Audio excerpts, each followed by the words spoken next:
There are moments when a man stands in front of a woman and suddenly feels the ground shift beneath him. One glance from her, and his certainty wavers.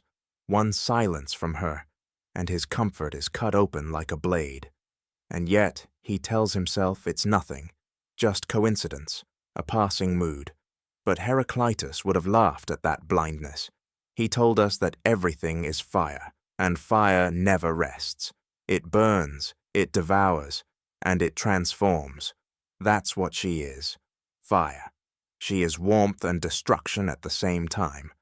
To reach for her without recognizing this is to mistake a bonfire for a candle. Fire doesn't exist to soothe you. It exists to test whether you can stand close enough to its glow without being reduced to ash. Heraclitus said, "Strife is justice." Most men don't understand what that means until they fall in love. They think harmony is stillness, but that's a lie. A bow only has power when pulled tight. A lyre only sings when its strings are stretched. Love without struggle has no life. Attraction without resistance is an illusion. Her push against your frame, her defiance, her challenge. It isn't cruelty, it's necessity.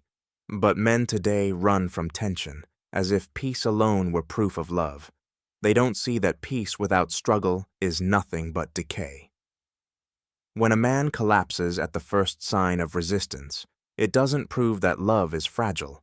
It proves he was never forged. Most men pray for calm waters. But Heraclitus reminded us, rivers are never still. They're always moving, always shifting, and so is she. One moment she's laughing, the next she's distant. One moment tender, the next cold. And if you can't stand steady in her currents, you'll be swept away like driftwood. He also said, character is destiny.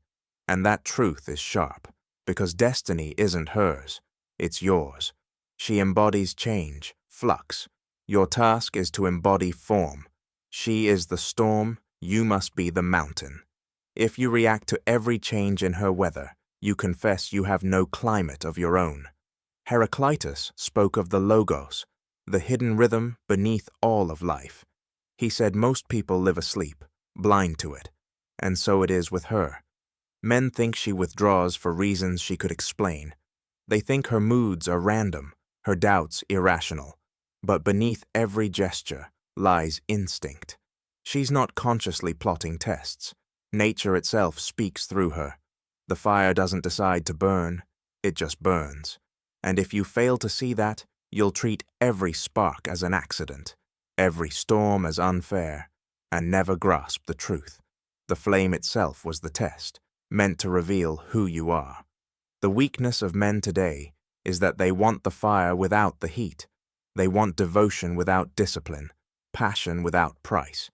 But Heraclitus warned, nothing is born without something destroyed. If you want her loyalty, you must burn away your softness. If you want her respect, you must prove you have no fear. Fire negotiates with no one. It reduces the weak and tempers the strong. The real test isn't in her. It's in what remains of you after her fire touches you. Heraclitus once declared that the path upward and the path downward are one and the same. To the untrained ear, it sounds like riddles. But look at your life with women and you'll see the truth. The same road that takes you to her embrace can drag you into despair. The affection that made you feel alive can just as easily enslave you in dependence. What changes is not the road. It's the strength of the man walking it. Weakness turns passion into chains. Strength turns tension into the fire that refines. The path is the same. The outcome depends on who you are when you walk it. Don't mistake her for the map. She's not here to guide you. She is the terrain.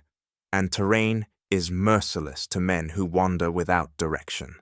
Does the mountain bow to the climber's wish? Does the river pause for the traveler? Number, they remain what they are, unyielding, impartial, revealing whether the man is prepared or unprepared. So too with her. She doesn't hate you when you stumble. She just reveals that you had no footing in the first place. Her fluctuations aren't betrayals. They're mirrors, and in those mirrors you see the cracks in your own discipline. Heraclitus warned that eyes and ears deceive those with barbarian souls. What did he mean? That most men live by appearances, blind to what governs life. So it is with women. You think she's angry because of words spoken. You think she's distant because of mood. You take her gestures and mistake them for her essence. But she doesn't speak in plain sentences. She speaks in patterns, the rhythm of closeness and distance, of trust and testing, of warmth and withdrawal. The untrained man calls this a mystery, but it isn't. It's law. Law written not on parchment but in fire. This is why Heraclitus said strife is the origin of justice. Through struggle, truth emerges. A woman doesn't press against you to destroy you, but to measure you. Without resistance, she cannot know you.